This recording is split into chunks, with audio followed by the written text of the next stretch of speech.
¿Qué tal? ¿Cómo están? Un gusto estar una vez más con ustedes. Gracias a Cadefi por la invitación y gracias a ustedes por su participación.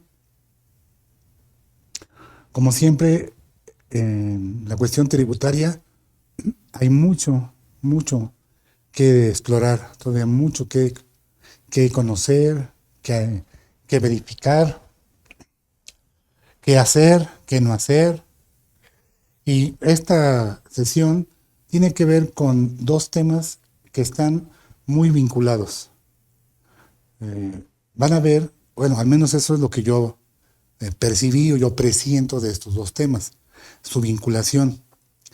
La famosa razón de negocios, que ahora, que nació, es relativamente joven, 2020 para acá, y la famosa materialidad. Haremos un análisis lo más profundo que se pueda. Veremos la posición de la autoridad, cómo la está combatiendo, y pues obviamente prever cualquier posible contingencia que pudiéramos tener ante estas facultades que la autoridad tiene ahora para determinar si hay o no razón de negocios en las operaciones que hacemos y si esas operaciones tienen la materialidad que exigen hoy los requisitos que le pone, en este caso, la autoridad fiscal. El tema, un poco extenso, es materialidad, la fecha cierta, la razón de negocios, herramientas de la autoridad contra el combate a las operaciones inexistentes y la elusión fiscal. Tema muy extenso. Y ya ven que yo luego inicio mis charlas, mis temas, mis ponencias, con algunas frases célebres. Se me hizo interesante esta de Séneca, digo de Confucio, perdón, hablando de los romanos o los griegos. El verdadero conocimiento es conocer el alcance de la propia ignorancia. Fíjate, qué bonita frase, ¿no? Qué profunda frase. Conocer nuestra ignorancia para ver qué tanto conocemos del mundo.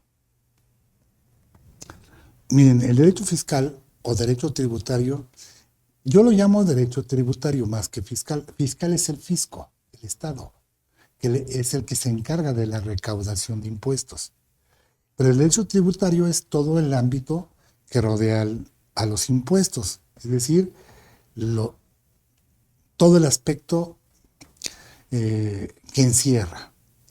Desde mi óptica personal, producto de experiencia, estudio, investigación, docencia, ya ven que doy clases en algunas universidades a nivel maestría, me han invitado, muchas gracias a esas instituciones por confiar en mí, en diversos estados de la República. Y con el paso de esas ponencias, de la experiencia con el roce con las autoridades, de platicar con empresarios, contadores, abogados, yo arribé a la conclusión de que la materia fiscal, para entenderla, o la materia tributaria, para entenderla un poquito más a detalle, hay que segmentarla, dividirla. En mi opinión, son 5 divisiones o 5 áreas. Lo sustantivo. Primera, ¿por qué pagamos un impuesto? ¿Por qué pagamos una contribución? ¿Por qué pagamos seguro social? ¿Por qué? Esa pregunta hay que hacérnosla de manera constante. ¿Por qué? El porqué de las cosas. Hago una reflexión, poco de paradoja, con los niños pequeños de entre 4 o 5 años de edad. Apenas están tratando de hablar o ya se les entiende un poco las palabras. Algunos empiezan desde los 2 años o antes. Pero ya entre 3 y 5 años son inquietos y preguntones. Yo creo que hemos tenido un hijo, un hermano, un familiar, un conocido, alguien allegado, que de repente ese niñito de 3, 4, 5 años pregunta con su carita tierna, ¿y por qué? Y le explicas y vuelve a insistir, ¿y por qué? Yo así también quisiera que nosotros entendiéramos el por qué. el porqué de las cosas. ¿Por qué pagamos, por ejemplo? Pues todo el mundo dice, porque es una obligación constitucional. Pues sí, ya lo sabemos. Sabemos que es un mandato de la Constitución como una obligación de los mexicanos, el pagar contribuciones. Ese es el pagarlas. Pero el por qué. ¿Por qué pagamos IVA? ¿Por qué pagamos renta? ¿Por qué pagamos seguro social? Chequen, por ejemplo, en renta, la base, no la base. Pues la base es el monto, ¿no? La tasa, el porcentaje, sea de tarifa o de tasa. Pero el por qué. Y dice, si eres moral, por la utilidad. Y si eres física, por la modificación positiva de tu patrimonio. Pues no pagamos por los ingresos, no. Pagas porque tengas una utilidad. Porque aunque tengamos ingresos, si yo estoy arrastrando pérdidas o tengo más gastos que ingresos, aunque tenga ingresos no pago. Entonces no son los ingresos la puerta del pago, sino es la utilidad que mi empresa arroje si se trata de morales. Y si es físicas, el 142 de renta lo aclara. Cuando tengas una modificación positiva a tu patrimonio. Mientras yo no tenga esa modificación positiva, no te pago. Pues chequen por qué pagamos seguro social. Lo van a encontrar en el artículo 2 del Código Fiscal, si lo analizan así, con la fracción segunda. ¿Por qué pagamos Infonavit? Chequen el 123, fracción 12 de la Constitución. Y ahí está la obligación. Sin embargo, el 2 del Código nos establece por qué lo pagamos. Entonces, importantísimo conocer lo fino de los impuestos. El hecho imponible. El porqué de las cosas. Una parte fea de las contribuciones o de los tributos es la parte penal. Todo lo que tiene que ver con delitos. Si son en seguro social, desde el 307 en adelante. Si son con materia fiscal, desde el 102 en adelante hasta el 114. Ahí están los delitos que llegamos a cometer como contribuyentes o gobernados. Esa parte tiene su tratamiento, es muy específico su tratamiento. Eso es lo penal. Lo internacional, ¿qué tanto sabemos en materia de comercio exterior, de aranceles, de convenios para evitar la doble tributación, de los mecanismos híbridos, de los residentes en el extranjero, de simple y sencillamente de los tratados que México ha celebrado, y no nada más de tratados para evitar la doble tributación, pues tratados que tienen que ver con el aspecto impositivo. Por ejemplo, tiene que ver un tratado con el mucho. Chequen, por ejemplo, el punto 23 del TEMEC aún vigente. Tiene que ver con la reforma laboral del 2019. Sí, claro. Y el anexo 23 de ese punto 23 del TEMEC, chéquenlo para que tengan tiempo. Y ahí vemos cómo lo internacional tiene que ver con lo mexicano. Por esos convenios que México ha suscrito o porque México pertenece a diferentes organizaciones. Me vienen a la mente en este momento el G20, la OCDE, la PEC, la Alianza Pacífico, el GAFI, y ¿qué otros temas en fiscal? El convenio OCDE al intercambio amplio de información con fines fiscales, fines tributarios. Hay un convenio, nace desde el año 2000, México se adhiere por ahí de 2017. El BEPS, erosión de las bases fiscales. el CRS, Common Reporting Standard, los intercambios de información para efectos de la prevención de la evasión y la elusión fiscal. Así que lo internacional también tiene lo suyo. Cuando tengan una oportunidad, pues estudiemos un poquito de eso. Lo procedimental es ahí donde nos quedamos estancados, la talacha. Los procesos abundan. Un ejemplo, la miscelánea. La miscelánea es eminentemente derecho adjetivo, no sustantivo. Puro procedimiento, puros procesos. Que el envío de la contabilidad, que el anexo 20, que el 24, que la ficha de trámite 40, 47, 75, que la ficha de trámite tal, que la ficha de trámite tal.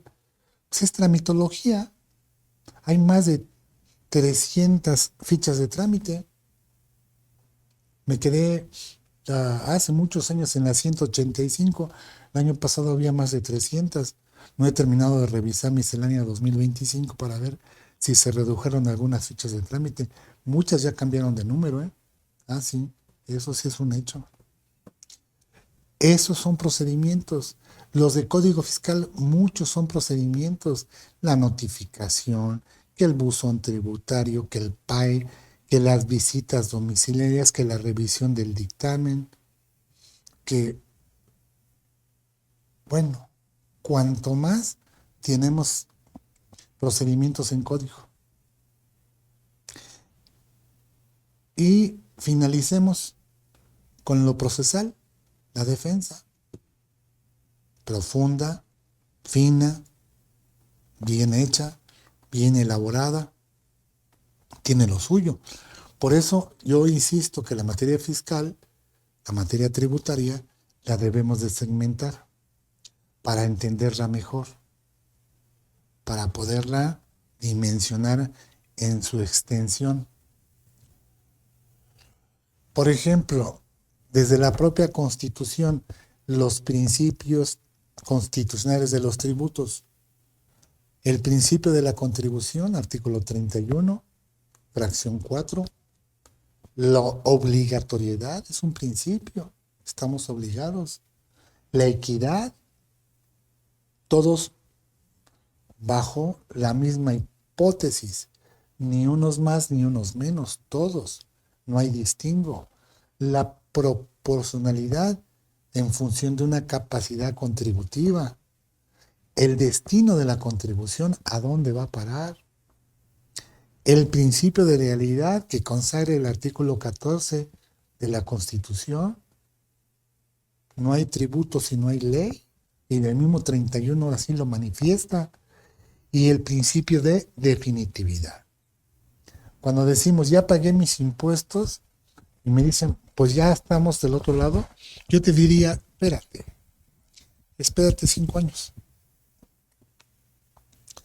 Después de 5 años hablamos de impuesto definitivo, porque mientras pasen esos 5, la autoridad puede ejercer sus facultades en cualquiera de esos 5 años. Por lo tanto, lo que pagaste no goza de definitividad. Esa es al transcurso del tiempo. Entonces, vean qué interesante es conocer los tributos. La reserva de ley, todos los elementos cualitativos y cuantitativos son elementos contenidos en el principio de reserva. Solo a la ley se le faculta fijar esos elementos: sujeto, objeto, base, tasa o tarifa, época de pago. Si uno de esos elementos no haya cabida en la ley, hay una violación al principio de reserva. Está reservado a la ley nada más. Para eso existe la ley, no los reglamentos, no las misceláneas. ¿Y qué vamos a encontrar más de una vez? Que los elementos en ocasiones descansan en otros ordenamientos. Es ahí donde se valora la decisión que se ha de seguir. La renta universal o una sola imposición, no vamos a pagar dos veces por lo mismo. No, claro. ¿Es una renta universal? Sí, claro. Siempre y cuando te corresponda y te coloques en el supuesto. La supremacía jurídica. Primero la Constitución, a su mismo nivel los tratados internacionales de derechos humanos, abajo de ellas cualquier tratado, después las leyes y luego la cadena de demás disposiciones. Pero primero la supremacía. Entonces hay que conocer quién predomina. La subordinación, el 89 constitucional, el 92 constitucional, lo que es el nacimiento de los reglamentos, proveyendo su aplicación de la ley, su aplicación, no no que vaya en contra de la ley, ni que modifique la ley, ni que incorpore elementos que no están en la ley. La fuente de riqueza o territorialidad, lo checamos con el artículo primero de la ley de renta. Los residencia en México o en el extranjero con establecimiento permanente en México. Es el principio de la fuente de riqueza. La audiencia previa, 14, 16, 17 de la Constitución. Tenemos un derecho, el de audiencia, que lo vamos a ejercer en esta charla. Y el proceso legislativo, que se respete el proceso 71, 72, 73 de la Constitución. Hay que estudiarlo, jóvenes. ¿Cómo nace una ley? ¿En qué cámara se aprueba? ¿Qué en cámara se estudia? ¿Cómo son los debates? ¿Cómo son los dictámenes? ¿Qué pasa cuando hay dispensa? ¿Qué pasa cuando hay devolución del proyecto? ¿Qué sigue? ¿Cómo sigue? Todo eso hay que estudiarlo, sí, para entender si el tributo que vamos a enfrentar cumple con los requisitos. Así que todo eso está por Constitución. Y luego, por ley, el sujeto, tanto activo como pasivo, la base, la hipótesis de la causación, es decir, el motivo, la tasa o tarifa, el monto, al cual se le va a aplicar el porcentaje, el objeto, el porqué del tributo y la época de pago en la forma y fecha. Y luego las facultades y atribuciones de la autoridad, lo que puede y lo que no puede hacer. Y las excepciones, lo que se exceptúa. Todo esto lo encontramos en el artículo 5 de la Constitución, del Código Fiscal, 5. Los actos de autoridad, hay una formalidad que deben de satisfacer los actos. Hay que revisarla. La determinación de las contribuciones, recordemos que es dual. Yo me autodetermino, pero también la autoridad puede hacerlo. Pero hay unos requisitos que debe de cumplir. La aplicación de la norma en toda su extensión, supletoria, estricta, extensiva, interpretativa. El crédito fiscal, en mi teoría, tiene 5 fases. ¿Conocemos cada fase? Los diversos procedimientos, que la notificación, que las auditorías, que el procedimiento económico coactivo, son procedimientos. Y la competencia y el desvío de poder. Estamos de acuerdo que la competencia tiene 2 vertientes. La competencia objetiva y competencia subjetiva. En la competencia objetiva es qué, quién, cómo, cuándo y dónde. Y en la subjetiva es delegada, originaria o por ausencia. Entonces hay que ver si el acto del cual nos estamos doliendo reúne los requisitos de la debida competencia y en su caso no hay un desvío de poder. Porque si eso enfrentamos, ese acto podría anularse por un juez. Así que vayan viendo qué divertido es conocer impuestos. La Constitución va a tener cuando menos 5 máximas. Los derechos. Un ejemplo, el 8º de la Constitución. Otro, el 3, la educación. La salud en el 4, la vivienda. Las libertades.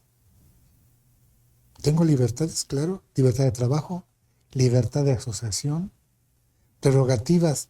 Si quiero voy y voto, y si no, no voto, no pasa nada. Es una prerrogativa, es una opción. Las garantías, la seguridad jurídica, la garantía de un juicio justo, la garantía de ser inocente hasta que se muestre que soy culpable, y las obligaciones, mis deberes como ciudadano ante el Estado. Esas son las 5 máximas. Hay que hacer una disección como si fuera una autopsia de cada una de ellas para ver si no se violenta alguna de ellas.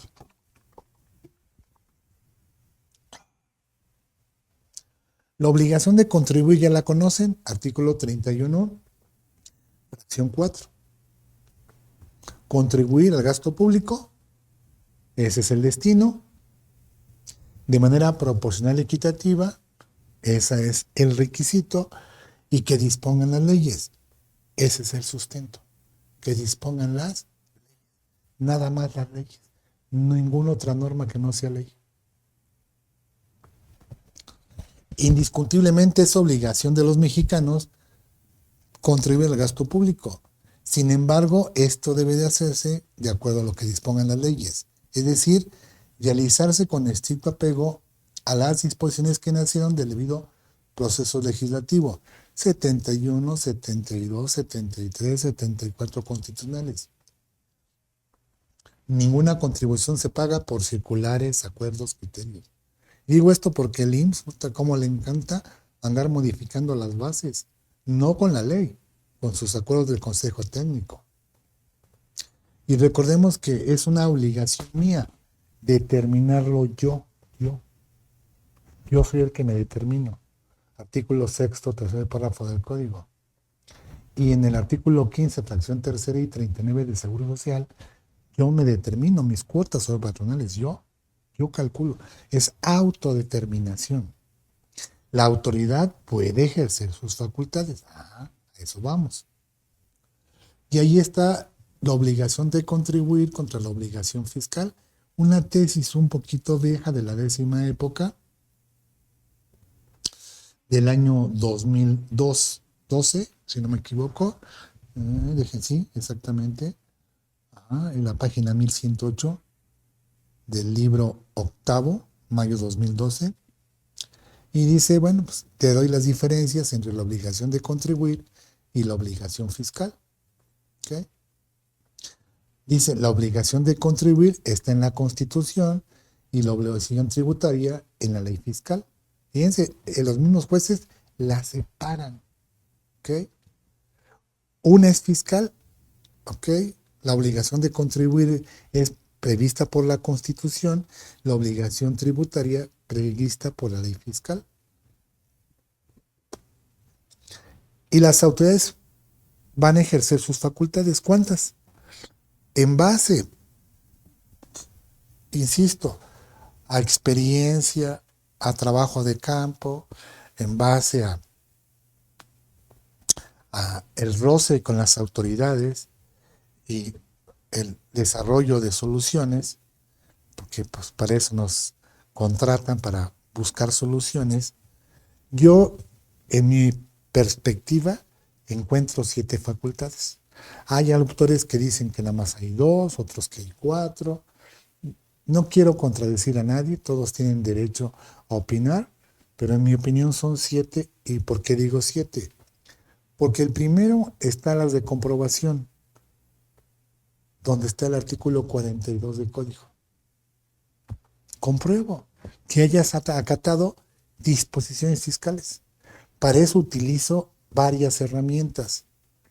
Revisión de gabinete, revisión electrónica, visita domiciliaria, compulsa con terceros, revisión in situ, revisión de CFDIs, revisión de dictamen. Me voy a enfocar a esas. Las del 42 son 13 fracciones. Y ahí se llama ejercicio de facultades de comprobación. Facultad económica coactiva. Te voy a embargar, te voy a requerir si no me pagas a tiempo.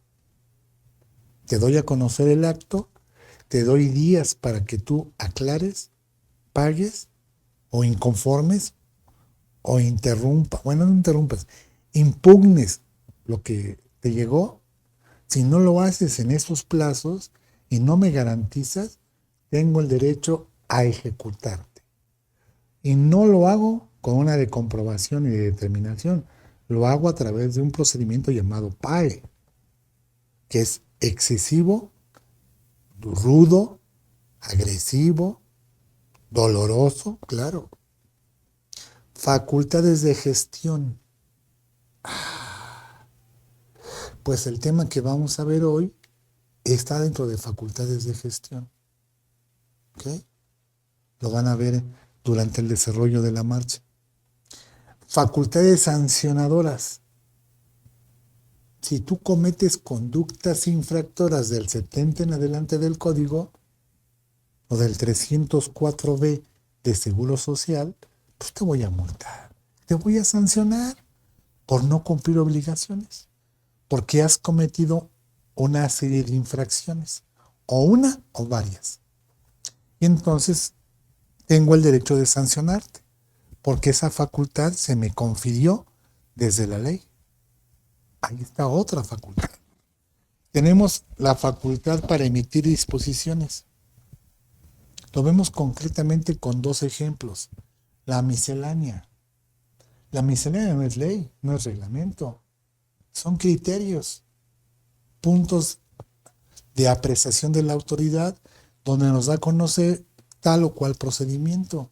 Si nos conviene lo aplicamos artículo 35, 39 de código. Si nos conviene. No es necesariamente obligatorio. Pero no puede imponernos más cargas que los que imponen las leyes. 33, inciso G, 35, 39. Y las facultades de querellantes. Cometiste una conducta delictiva, te voy a querellar. Voy a hacer uso de mi facultad querellante, me voy a convertir en la víctima y tú el victimario. Ahí cambia el papel. En todos los primeros 6 casos, el Estado es el sujeto activo, actúa. Y el gobernado resiente, se llama sujeto pasivo, resiente, recibe el embate. Pero cuando cometemos un delito fiscal, cambia la posición. Y ahora el sujeto activo es el que actúa y es el que actuó quebrantando la ley, cometiendo un delito. ¿Y quién es la víctima? El sujeto pasivo, en este caso la Hacienda o el Seguro Social. Luego entonces, o el Infonavit, luego entonces cambia el papel, pero en el caso de delitos penales fiscales. ¿Ok? Como ven, estudiarlas también una por una. Y esta tesis nos aclara muy bien cuándo son facultades de gestión y cuándo son facultades de comprobación. Es del tribunal, es del Pleno del Tribunal Federal de Justicia Administrativa desde el año 2005. Está muy exacta, muy concreta. Esta aisladita del año 2014